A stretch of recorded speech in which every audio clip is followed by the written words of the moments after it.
우리 함께 인사 나누십시다. 주님 안에서 사랑하며 축복합니다. 다시 한번 인사 나누시겠습니다. 이 모든 것이 하나님의 은혜입니다. 네. 금방 끝날 것 같았던 이 코로나19가 벌써 2년이 다 되어 갑니다. 그 속에서도 우리 추수감사절 주일을 이제 두 번째 맞이하게 되었습니다. 솔직히 저는 올해 이 추수감사 주일을 어떻게 보낼까? 작년에도 정말 잘 보내지 못했는데 이런 걱정을 했습니다. 하지만 오늘 이렇게 추수감사절 예배를 들어보니 이러한 걱정과 염려 완전히 불식시키시고 오히려 넘치는 은혜를 주셔서 얼마나 감사한지 모르겠습니다. 코로나 이후에 이렇게 많이 모인 적이 없었거든요. 일부 예배 20명이 오고 지금 한 45명이 왔는데 이것이 다 하나님의 은혜인 줄 믿습니다. 여러분 많이 왔다고 해서 다음 주 빠져야겠다 그런 생각하지 마시고 안 나온 사람 몇 명인가 보고 그 사람도 데리고 오고 또 전도하여서 더 많이 채워졌으면 좋겠습니다. 코로나 2년을 보내는 동안에 또 올해 2021년을 지내면서 하나님께서 우리 교회를 지켜주시고 보호하심을 통해서 어느 한 분도 코로나에 걸리지 않고 또 잘 지내게 하시고 지난 해보다 올해가 더 잘 되고 복되니 여러분 감사하시고 또 여러분들 다 건강하게 하셔서 우리 교회에 이렇게 일할 수 있는 일꾼들을 또 보내주심에 감사를 드립니다. 2021년 하나님께서 저에게 주신 복을 한번 생각해 보았습니다. 정말 다사다난했던 해인 것 같습니다. 치료 수술도 저에게 있어서 하고 또 원하지 않았던 처음으로 겪는 자가격리도 해 보았습니다. 하지만 큰 사고 없이 건강하게 목회할 수 있도록 축복해 주심에 감사하고 또 우리 가정에게 있어서 더 행복을 주시니 감사했습니다. 작년에도 지켜주신 하나님, 올해도 이 귀한 추수감사절을 맞이하면서 이렇게 예배할 수 있는 시간과 장소를 허락하신 그 하나님의 은혜에 감사와 찬양을 드립니다. 그리고 여러분들이 이 부족한 종과 함께 힘든 가운데서도 함께 협력하고 함께 이렇게 달려오시느라고 여러분 수고 많이 하셨습니다. 여러분께도 진심으로 감사를 표합니다. 오늘은 추수감사절 아무쪼록 1년 동안 지켜주시고 함께해 주신 하나님께 여러분 감사와 찬양으로 영광 돌리시기를 바랍니다. 오늘 본문에 있는 말씀은 우리가 잘 알고 있는 말씀이죠. 감사할 조건이 없는 가운데서도 감사하는 이 하박국 선지자의 모습이 나옵니다. 신실한 참된 신앙인은 감사한 믿음으로 살아갑니다. 하박국 선지자처럼 우리를 또 어려움과 고통 가운데 있다 할지라도 하나님으로 말미암아 감사하는 그 믿음으로 살아가시기를 바랍니다. 여러분 그런데 감사함으로 살아가는 그 믿음으로 산다는 것은 그리 쉬운 일이 아닙니다. 하나님의 약속에 대한 신뢰가 없으면 우리는 믿음으로 살아갈 수가 없습니다. 오늘 본문에 나오는 하박국 선지자는 하나님 앞에 감사했습니다. 그가 과연 어떤 감사를 드렸습니까? 오늘 우리가 하나님께 드려야 할 그 감사는 과연 어떤 감사일까요? 하박국 선지자는 먼저 힘들었지만 그럼에도 하나님 앞에 감사를 드렸습니다. 그렇다면 우리도 힘들지라도 하나님 앞에 감사해야 할 것입니다. 오늘 본문 16절 말씀, 우리 16절을 다 같이 한번 합독하시겠습니다. 16절입니다. 내가 들었으므로 내 창자가 흔들렸고 우리가 우리를 치러 올라오는 환난 날을 내가 기다림으로 썩이는 것이 내 뼈에 들어왔으며 내 뽐은 내 처소에서 떨린도다. 내가 들었으므로 내 창자가 흔들렸고, 여러분, 창자는 이 중심을 말합니다. 이 중심을 말했고 그 창자가 흔들렸다는 것은 내 중심이 흔들려서 두려운 상태를 말하고 있습니다. 하박국 선지자가 활동한 그 당시는 BC 7세기인데 그때 이 신흥 세력인 바벨론이라는 이 나라가 이스라엘을 떨치던 시대였습니다.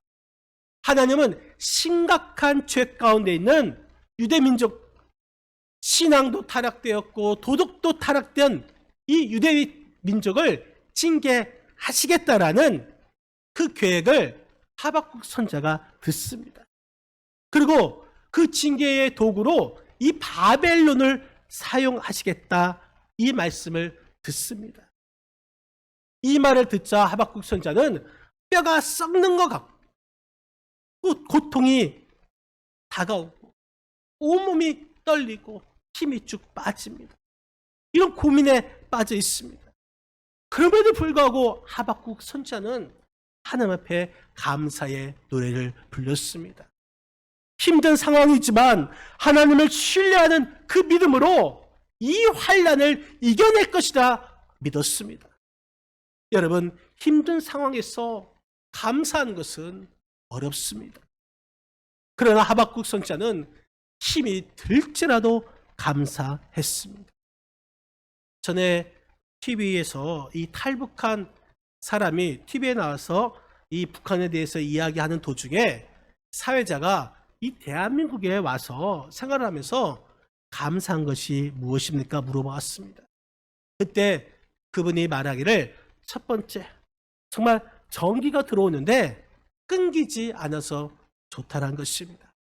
두 번째, 수도꼭지에서 물이 나오는데 심지어 뜨거운 온수도 나와서 좋다는 것입니다. 세 번째는 화장실이 집마다 있는데 그것도 수세식 화장실이고 또 비데까지 있다는 것입니다. 또 감사한 것은 화장실에 신문지나 책이 아니라 아주 부드러운 화장지가 있어서 감사했다는 것입니다. 여러분들은 이 이야기를 듣고 어떤 생각이 듭니까? 여러분들은 이런 것에 대해서 얼마나 감사하고 살아갔습니까?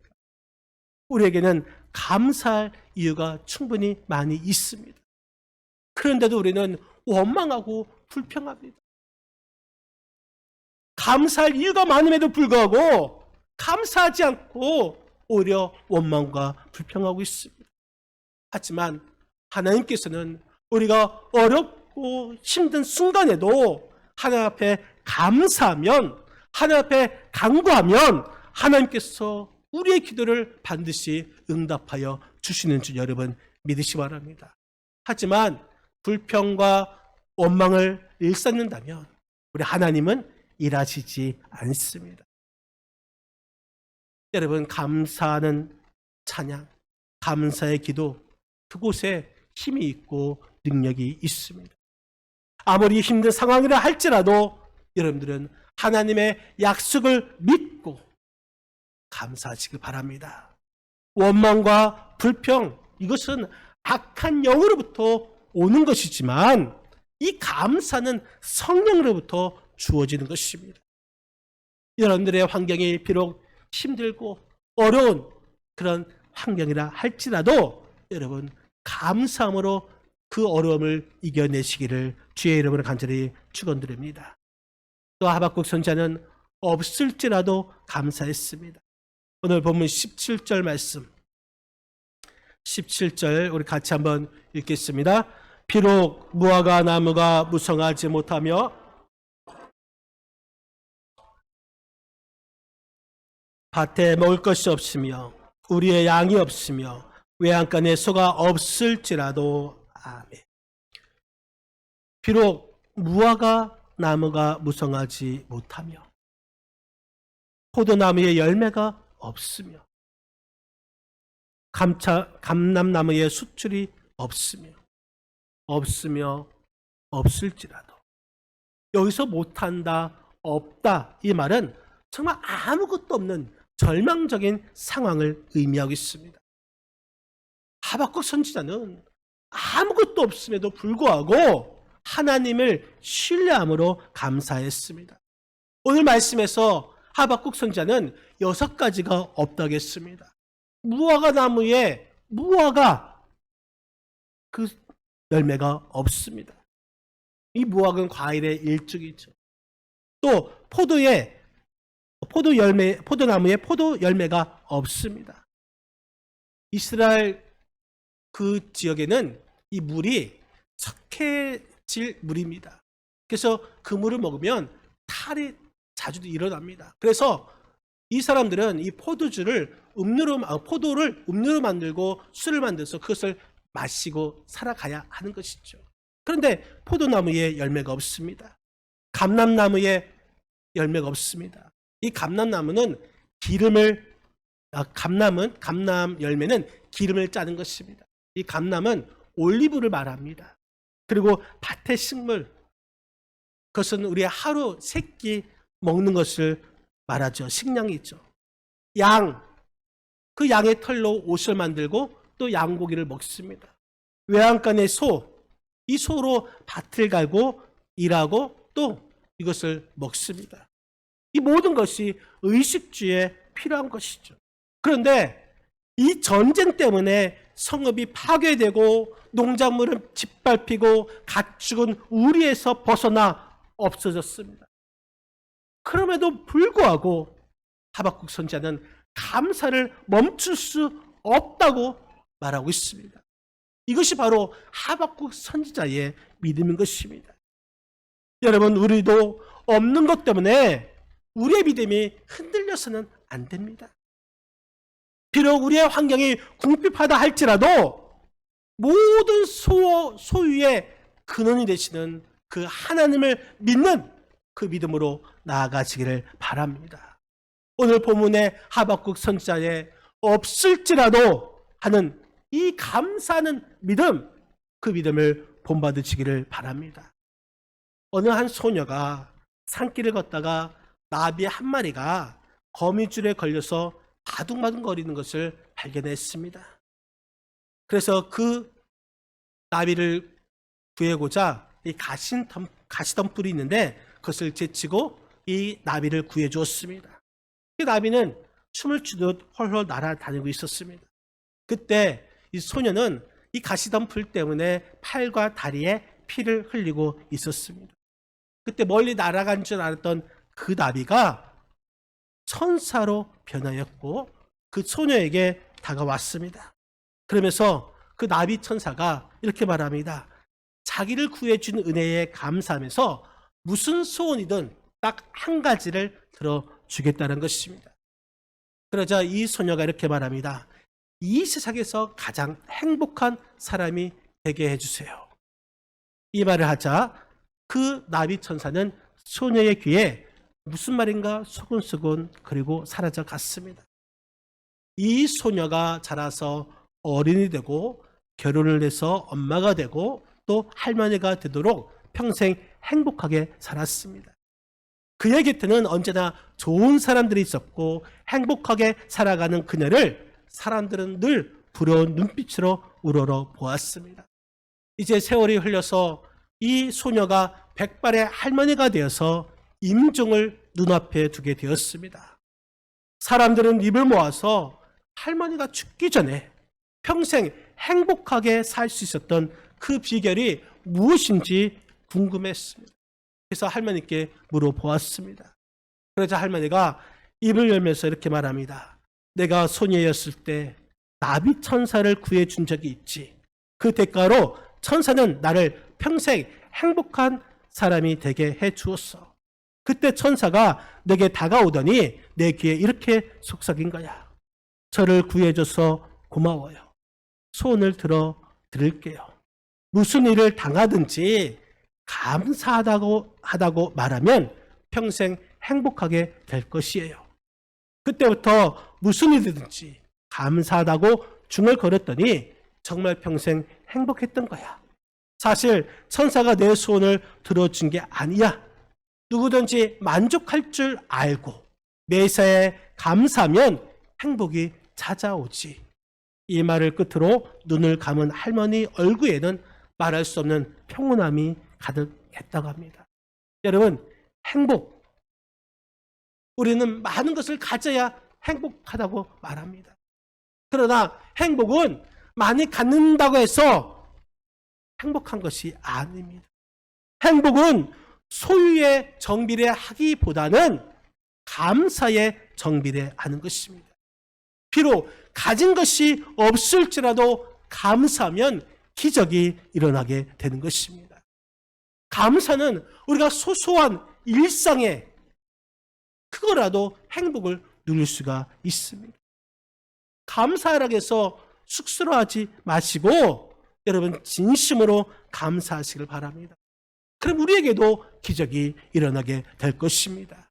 하박국 선지자처럼 아무리 우리가 없을지라도 하나님 앞에 감사하는 저와 여러분의 삶이 되시기를 바랍니다. 또한 하박국 선지자는 나를 구원해 주신 그 하나님께 감사했습니다. 오늘 본문 18절 말씀 읽겠습니다. 나는 여호와로 말미암아 즐거워하며 나의 구원의 하나님으로 말미암아 기뻐하리로다. 여기서 구원의 하나님, 이 구원의 원천, 구원의 근본은 하나님이신 것을 말하고 있습니다. 궁핍한 것, 이것은 우리가 보이는 것이죠. 이 보이는 것, 이것뿐만 아니라 보이지 않는 것, 다시 말해서 구원, 그 구원 때문에 감사하다. 이렇게 하박국 선지자는 고백하고 있습니다. 모든 구원의 근본 되시는 그 하나님께 감사를 드렸습니다. 18절 말씀에 그 하나님은 나를 구원해 주신 하나님이고 19절 말씀은 나의 힘이 되신 하나님이라고 말하고 있습니다. 여러분, 구원의 하나님이신 또 나의 힘이 되신 그 하나님을 바라볼 때 감사가 나오는 것입니다. 하나님께서 예비하신 그 구원의 날을 보고 하박국 선지자는 감사한 것처럼 우리도 이 시간에 힘들다고 어렵다고 내가 당하는 그 고통 때문에 낙심하고 원망하는 것이 아니라 나를 구원해 주시는 그 하나님, 아니 천국을 예비해 주신 그 하나님께 소망을 두고 감사하시는 저와 여러분의 삶이 되시기를 바랍니다. 누가복음 17장에 보면은 예수님께서 10명의 나병 환자를 고쳐주셨습니다. 그런데 그 중에 딱 한 사람만이 예수님께 나와서 감사를 드렸습니다. 그러고 나서 그 한 사람만이 구원을 받은 것입니다. 여러분, 감사하는 자에게는 낙심과 실망 이런 것은 존재할 수가 없습니다. 하나님께 감사하시고 여러분 하나님만 바라보시기를 바랍니다. 모든 어려움, 힘듦 참고 기다리면서 믿음으로 나아가시길 바랍니다. 우리 주님은 우리를 구원해 주시기 위해서 우리 죄를 사하해 주시기 위해서 이 땅에 오셔서 십자가의 고통을 홀로 당하셨습니다. 그리고 다시금 우리를 사망 권세를 이기시고 무덤에서 부활하신 그 주님, 우리를 구원하시기 위해서 이런 일을 행하셨습니다. 우리를 구원해 주신 그 하나님께 감사하시는 저와 여러분의 삶이 되시기를 바랍니다. 여러분, 어떤 교회에 개척한 이후에 최고의 헌금을 드리는 성도가 있었습니다. 그 성도는 시장에서 장사를 하면서 돈을 벌었는데 그 번 돈을 하나님 앞에 바쳤습니다. 매주 감사 헌금을 드린 것입니다. 그래서 한 번은 목사님이 아니 어떻게 한 주간도 빠지지 않고 감사 헌금을 합니까? 이렇게 물어보았더니 전에 구역장님이 매주 하나님 은혜에 감사하라고 해서 감사하라고 가르쳤습니다. 그래서 이 여성도가 이 구역장에게 이렇게 물어보았다고 합니다. 어떻게 해야지 하나님을 잘 믿을 수 있습니까? 그러니까 그 구역장님이 감사를 해야죠. 그럼 감사를 어떻게 합니까? 매주 해야 합니다. 이 여성도가 이 구역장님의 이야기를 듣고 매주 감사 헌금으로 감사를 했습니다. 그런데 3개월이 되어도 잘 되는 것도 없고 잘 되는 것도 별로 없고 또 감사를 했다고 해서 갑자기 은혜가 쏟아진 것도 아니었습니다. 그래서 구역장님에게 3개월 동안 감사했는데 별거 없네요. 이렇게 말했더니 아니 3개월 가지고 되나요? 1년은 해야지요. 이렇게 말씀하셔서 1년 동안 감사를 계속 하였답니다. 그런데 1년도 똑같은 것입니다. 그래서 구역장님에게 아니 1년을 해도 별거 없네요. 이렇게 말했더니 1년에 가지고 되나요? 10년을 해야죠. 이렇게 말씀하더랍니다. 그런데 이분이 매주 감사헌금을 들으면서 조금씩 은혜를 받았습니다. IMF가 와서 경기가 안 좋을 때 목사님이 한번 이렇게 물어보았다고 합니다. 요즘 사업이 잘 됩니까? 근데 이 여성도가 네, 목사님 사업 잘 됩니다. 분명 목사님은 이 성도가 사업이 안 된다고 들었는데 그래서 물었는데 잘 된다고 해서 그러면 무슨 사업이 그렇게 잘 됩니까? 물어보았더니 예, 저는 한 가지 사업은 불경기가 없습니다. 바로 하나님의 사업은 불경기가 없습니다. 여러분 그렇습니다. 저도 늘 하나님 은혜에 감사하면서 살려고 노력하고 있습니다. 그래서 저도 그 감사 방법이 무엇일까? 어떻게 해야 감사할 수 있을까? 표현할 수 있을까? 감사 기도를 할까? 예물을 드릴까? 예물을 드리면 얼마나 드릴까? 고민하던 중에 그 감사를 표현하기 위해서 그렇다면 우리 집 식구대로 감사 헌금을 해야겠다 하면서 매주마다 그 감사 헌금을 들여서 감사를 표현하고 있습니다. 여러분 성경 주석가인 매튜 헨리 목사님이 이런 말을 했습니다. 감사는 산수에서 더하기와 같아서 모든 것에 감사하면 거기에 하나님의 축복이 더해진다. 어떤 일이든지 감사하면 플러스의 축복이 주어집니다. 그러나 반대로 원망과 불평은 빼기와 같아서 있는 것까지 빼앗기고 없어집니다. 이렇게 말을 한 것입니다. 사랑하는 성도 여러분, 오늘은 1년 동안 우리 인생의 출입을 지켜주시고 인도해 주신 추수감사절 예배를 드리고 있는 가운데 있습니다. 오늘 이 추수감사절 예배를 드리는 여러분 모두에게 넘치는 그런 감사로 더하기 인생을 사시기를 바랍니다. 아울러서 플러스 축복을 받으시기를 바랍니다. 이 시간에 우리가 이렇게 하나님 전에 나와서 예배 드릴 수 있는 것, 이 모든 것이 하나님의 은혜인 것입니다. 그래서 우리는 항상 모든 일에 감사를 해야 합니다. 오늘 본문에 나온 하박국 선지자처럼 언제나 어디서나 감사하시기를 바랍니다. 특히 오늘 추수감사절을 맞이하면서 이 감사절에 우리가 드려야 할 그 감사는 하박국 선지자처럼 환난 가운데 힘들지라도 여러분 감사하시기를 바랍니다. 아무것도 없는 그 상황에 없을지라도 여러분 감사하시기를 바랍니다.